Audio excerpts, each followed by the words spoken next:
지금까지 이게 좀 너무 사건이 되게 일도 많았고 그래서 다 설명드리기는 어려웠지만 이런 내용이에요. 그리고 제가 여러분들에게 드리고 싶은 말씀은 제가 군대 갔다 오신 분들 얘기해보세요. 책임지기 좋은 계급은 뭔가요? 어느 계급인가요? 사단장이다. 대대장이다. 군대에서 책임지기 딱 좋은 계급은요. 대대장입니다. 대대장. 중령이죠. 자, 대대장부터 중령부터 이제 그 연금이 군인 연금이 국민연금과 비교할 수 없는 그 좋은 군인 연금이 중령부터 보통은 되죠. 소령인 경우에도 되는 경우가 있긴 한데 그건 아주 일찍 군생활을 시작했을 한 분들은 가능하지만 연령 정년이 45세 지금 개정이 아직 안 된 걸로 알고 있는데 됐나? 예, 되기 전에 45세란 말이에요. 그러면은 45세에서는 19년 6개월 하는 경우가 많지는 않아서 그래서 소령은 비정규직, 소령 이하는 그 다음에 중령부터 이제 정규직이라고 할 수 있죠. 소령은 오히려 소령은 참모 역할을 많이 하고요. 중대장은 대위잖아요. 대위가 중대장이기 때문에 견장 차고 있는 사람은 대대장하고 중대장인데 대위는 위관이잖아요. 위관. 좀 짬이 낮아. 그래서 사망사고 정도 되면 그래도 대위는 좀 그렇지. 대위가 사망사고에 책임지기는 좀 그렇잖아. 보는 눈이 있는데. 그래서 대대장이 꽃이다. 대대장이 딱 좋아. 좀 더 큰 사건은 연대장까지. 연대장은 대령이니까 연대장까지 콜. 근데 대대장이면 나쁘지 않아. 여기 해병대니까. 해병대 대대장이니까 조금 더 높게 쳐줄 수 있잖아요. 그래서 대대장이 언제나 책임지기 딱 좋은 계급이에요. 위관은 너무 약하고 연대장도 조금 아까운데 연대장을 주기는 좀 아까워. 그럼 대대장에서 그냥 적당히 선을 보는 거죠. 자르는 거죠.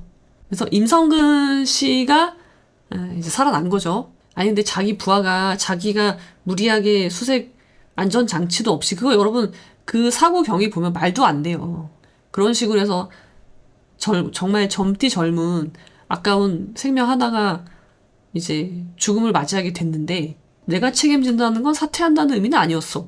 어떻게 그렇게 이야기할 수가 있지? 임성근 씨의 욕심에서 비롯됐다고 생각해요. 이 모든 사건이 다 처음부터 끝까지. 자기 관할도 아닌데 포항에서 예천 맞나요? 사고 현장이? 거기까지 보내고 그리고 그냥 지원하러 가는 건 줄 알았는데 수색 작업인지도 몰랐다는 거죠. 그러니까 수색에 필요한 장비도 하나도 없었고 근데 갔더니 수색하라고 해. 물에 들어가래. 구명조끼는 없어. 근데 일단 빨간색 티셔츠는 맞춰 입고 그 다음에 인간띠 만들어. 인간띠 이렇게 좋아하는 거야. 인간띠. 예, 그 위험한 곳에서 그리고 원래 구조는 그러니까 군대는 지원해 주는 거잖아요. 그러면은 관할 소방에서 그거를 주관하고 군 부대는 지원해야 되는데 협조도 안 됐었다고 하더라고요. 소방 당국하고. 그럼 지 멋대로 인간띠 만들기 하다가 죽은 거예요. 그러면 당연히 부끄러워야 되지 않나? 왜 부끄러움이 없지? 저는 너무 이해가 안 되더라고요. 그래서 임성근 씨는 도대체 몇 등급의 사람일까? 그 이야기, 그 생각을 좀 계속 했었어요. 아직도 군에서 자기 때문에 발생한 이 일들이 이렇게 발생하고 있는데 죄책감이 없나? 그런 생각을 해봤고요. 제가 이거를 좀 여러분들에게 설명드리려고 해요. 자, 요거 한번 보실게요. 자, 이게 지금 주인공들이죠? 우리 오늘 대화의 주인공들인데요. 자, 여러분, 이거는 접니다. 이건 저예요. 아는 변호사. 제가 이제 군 복무하던 시절, 저의 모습이고요. 어떤가요, 여러분? 한번 확대해볼까요? 자, 한번 크게 확대해봤습니다. 어떻습니까? 저의 리즈 시절이라고 해야 될까? 네, 리즈 시절. 이 사진을 보면, 이 사진과 지금의 저를 한번 비교해보세요. 어떤가요, 여러분? 한번 비교 타임. 자, 제가 강의 나가면 이 이야기를 많이 하는데, 자, 여기 제가 있습니다. 이게 지금의 저고요. 29살 때 저의 모습이고요.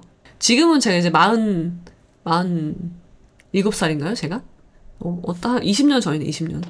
자, 이걸 보면은 우리가 뭘 알 수 있냐면, 군 생활이 정말 힘들구나. 물론 제가 군대 생활을 20년 하진 않았지만, 14년 6개월 했죠. 14년 6개월 하면 이렇게 되는 거죠. 그래서 여러분 군인들을 만나면 좀 격려해 주시고 그러셔야 됩니다. 굉장히 고생스러워요. 마음 심리적으로도 그렇고 박봉에 가족들과도 떨어져 살아야 되고 고생을 많이 하기 때문에 여러분들 이렇게 예우를 해주셔야 돼요. 예우를. 특히 이제 젊은 친구들은 징병제니까 끌려가는 거잖아요. 의지와 상관없이. 그러면 더더군다나 예우를 해주셔야 돼요. 그 사람들이 자기의 시간을 바쳐서 우리가 이렇게 일상적인 생활을 할 수 있는 거니까 그렇게 해주시기를 바라고. 자, 아무튼 여기 제가 있고요. 자, 제가 이거를 뭘 하려고 하냐면요. 자, 군대 조직을 좀 이해해보자 하는 거예요. 자, 여기 지금 인물들이 있는데요. 자, 저는 이제 선생님이니까 여기서 선생님의 입장에서 쳐다보고 있을게요. 자, 이종섭 국방부 전 장관, 전 호주 대사님, 놀랍게도. 그 다음에 김계환 해병대 사령관, 해병대 사령관이니까 3스타입니다. 그 다음에 유재은 법무관리관이에요. 법무관리관. 그 다음에 신범철은 법무차관이죠. 법무차관이고요. 법무가 아니죠. 국방부 차관이죠. 네, 국방부 차관. 그 다음에 김동혁 이 사람 누구예요? 이 사람은 이 사람이 국방부 검찰단장. 국방부 검찰단장입니다. 이 사람은요, 대령이에요. 대령. 박정훈 수사단장, 해병대 수사단장. 이 사람도 대령입니다. 임성근 이분이 이제 제가 말한 이분에서 모든 게 시작이 됐죠. 이분이 알파이자 오메가입니다. 알파이자 오메가. 근데 제일 드러나질 않아. 아무 언급이 없어. 이분은. 잘 이렇게 잘 보호받고 있으신 거죠.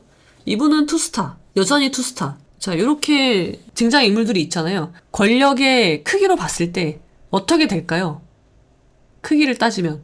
그게 퀴즈입니다, 여러분. 자, 이 법무관리관도 여러분, 법무관리관은 계급이 없죠? 법무관리관은 옛날에는요, 투스타 자리였어요. 투스타 자리였는데 이거는 이제 외부에 공개가 됐죠. 외부에 개방이 됐죠. 그래서 유재은 법무관리관은 법무관 출신이었고요.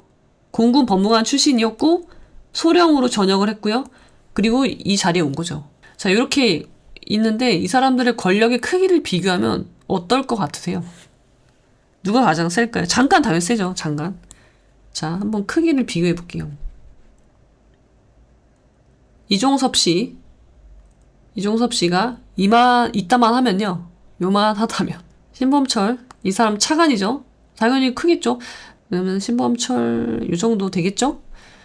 저는 사실 보이지가 않죠. 저는 저기 까마득히 저기 있겠죠. 그래도 예, 제 채널이니까 없애진 않겠습니다. 그 다음에 박정훈은 3스타, 대령이죠. 박정훈 대령. 김계환은 3스타니까 이 정도 되겠죠? 이 정도 된다 쳐요. 아이고. 이 사람들은 김기현 씨, 이 정도 되고요. 그 다음에 임성근은 투스타니까 이 정도 되겠죠. 예. 이렇게 크기를 할 수 있을 거예요. 이 세 사람은 어떻게 될까요? 박정훈 씨는 대령이니까 이 정도 되겠죠? 그리고 해병대 수사단장이 그렇게 큰 권력은 아니라서. 그러니까 엄청난 사실 용기 있는 행동을 한 거죠. 이 사람 입장에서는 이 사람을 조사해서 엄상과실치사로 수사 보고서를 쓴다는 게 쉬운 일은 아니에요. 군대 안에서 상명하복인데. 그 다음에 이 유재은과 김동혁은 어느 정도의 권력을 갖고 있을까요? 유재은 씨가 자꾸 전면에 나오는데, 유재은 법무관리관. 이분은 그렇게 권력이 있는 분이 아닙니다.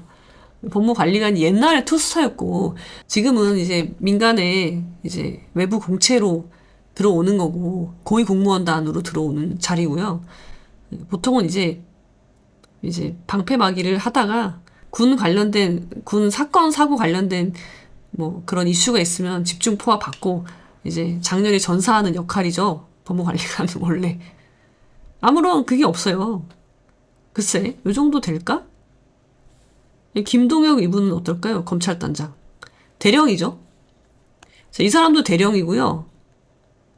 박정훈도 대령이에요. 근데 같은 대령이지만 차원이 다르죠. 이 사람은 아마 요 정도 되지 않을까 싶습니다. 요 정도? 이거 저의 주관적인 생각이니까 다를 수 있어요. 근데 저의 경험치에 비추어서 말씀드리는 겁니다. 예, 유재은 법무관리관, 아이고, 사라져버렸네. 이 정도는 아닌데. 이 정도는 아닙니다. 사라질 만한 사람은 아닌데. 아무튼, 이 정도 되려나? 그래요. 그래서 이 국방부 검찰단장, 네. 김동욱 대령,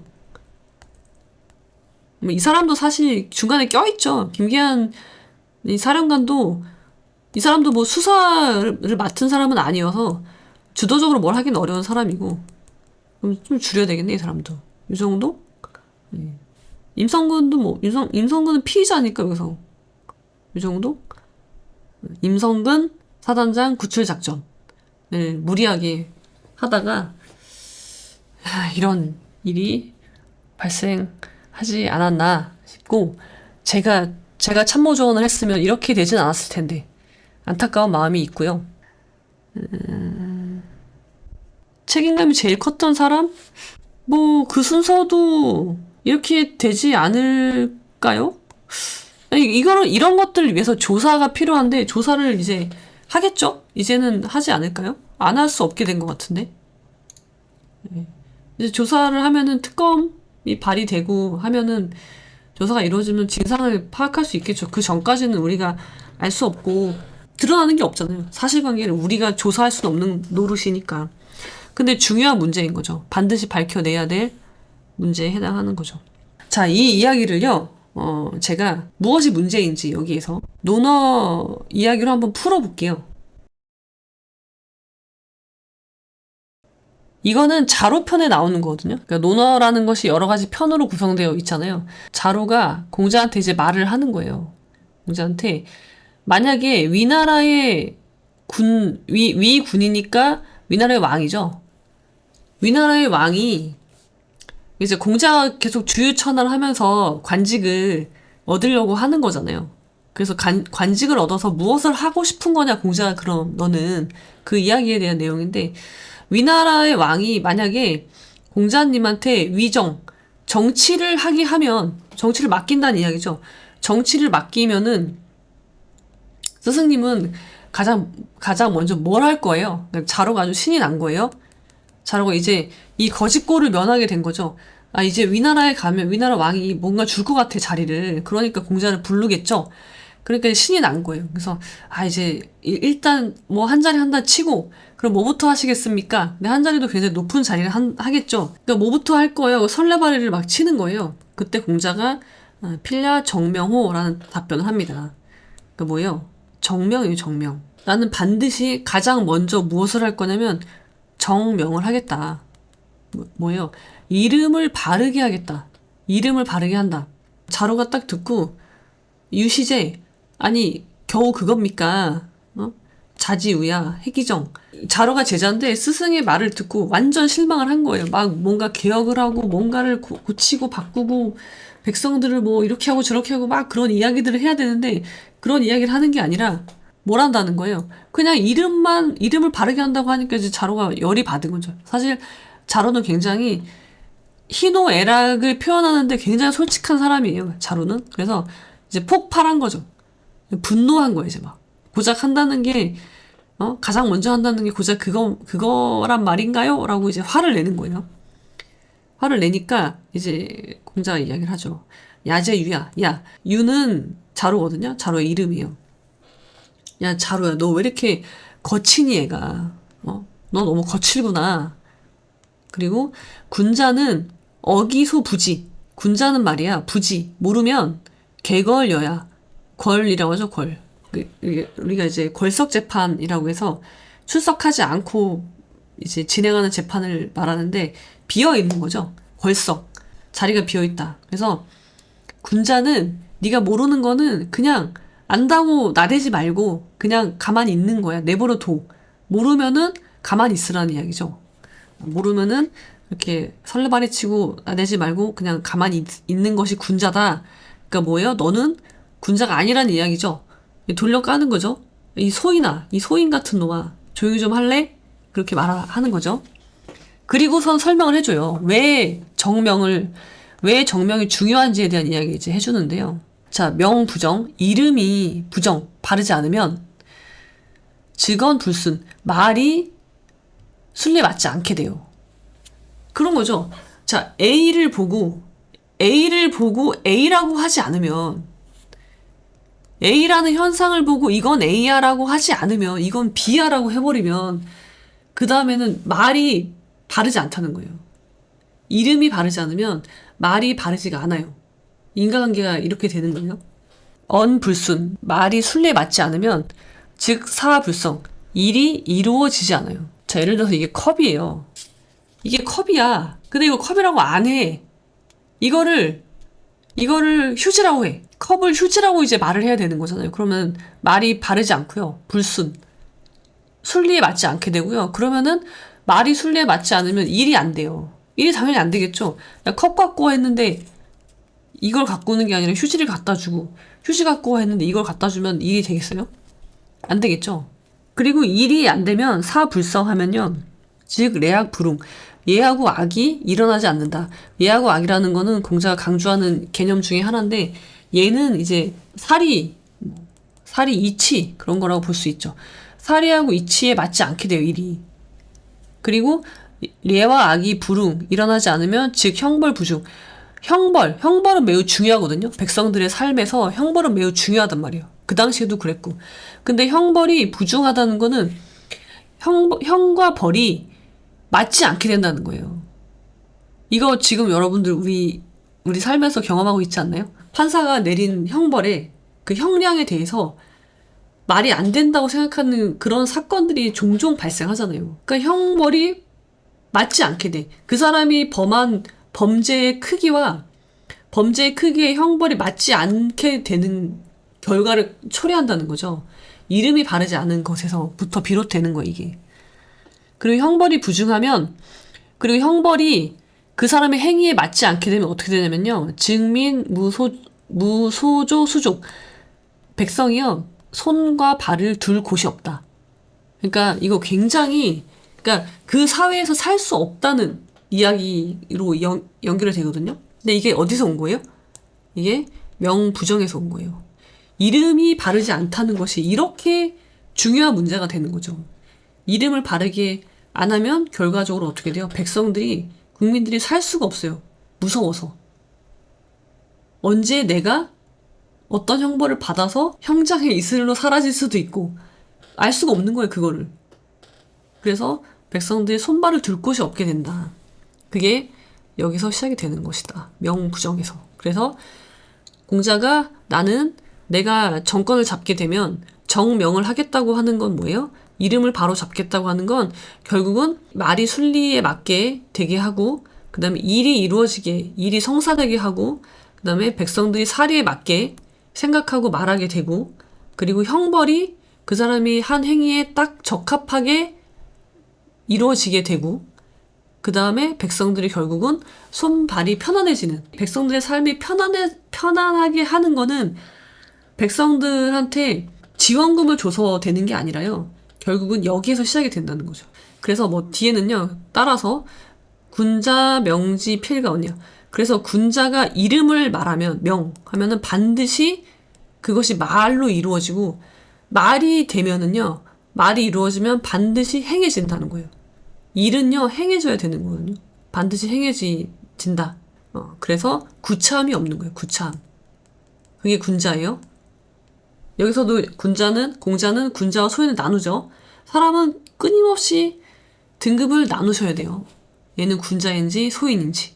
그리고 군자와 관계를 맺으려고 노력하고, 소인이라면 관계를 끊으려고 노력을 하셔야 되겠죠. 그래서 이 사건에서 임성근 씨를 대입해 보면요. 잘못했으면 책임을 지겠다고 하는 건요. 옷을 벗겠다는 이야기죠. 어떻게 책임을 지겠다는 거예요? 내가 옷을 벗겠다. 책임을 지고. 내가 지금 할 수 있는 일이 그거밖에 없잖아. 내가 갖고 있는 가장 버리기 싫은 거. 그리고 그 지휘관으로서 자격이 없잖아요.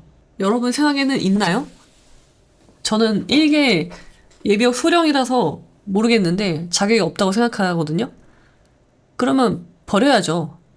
그리고 본인이 책임지겠다고 한 그 책임이라는 이름에는요. 그런 의미가 있는 거예요. 근데 그거를 부정, 꼬아, 그게 아니었어 라고 말을 바꾸는 순간 어떻게 되냐면 결과 마지막은요. 병사들이요. 군인들이요. 이 사람의 지휘를 받고 있는 군인들이요. 이제는 수족을 둘 곳이 없게 되는 거예요. 언제 죽어도 몰라요. 이제 무서운 곳이 되는 거예요, 군대는. 그렇기 때문에 쉽지 않고요. 공자가 오죽하면 정명하겠다는 게 공자의 포부예요. 나한테 정치를 맡겨주면 나는 정명을 하겠다. 정명부터 하겠다. 책임이 무엇인지. 자꾸 이렇게 거짓말하면서 구차하게, 군자는 구차하지 않습니다. 근데 이 사람은 구차한 짓을 막 하잖아요.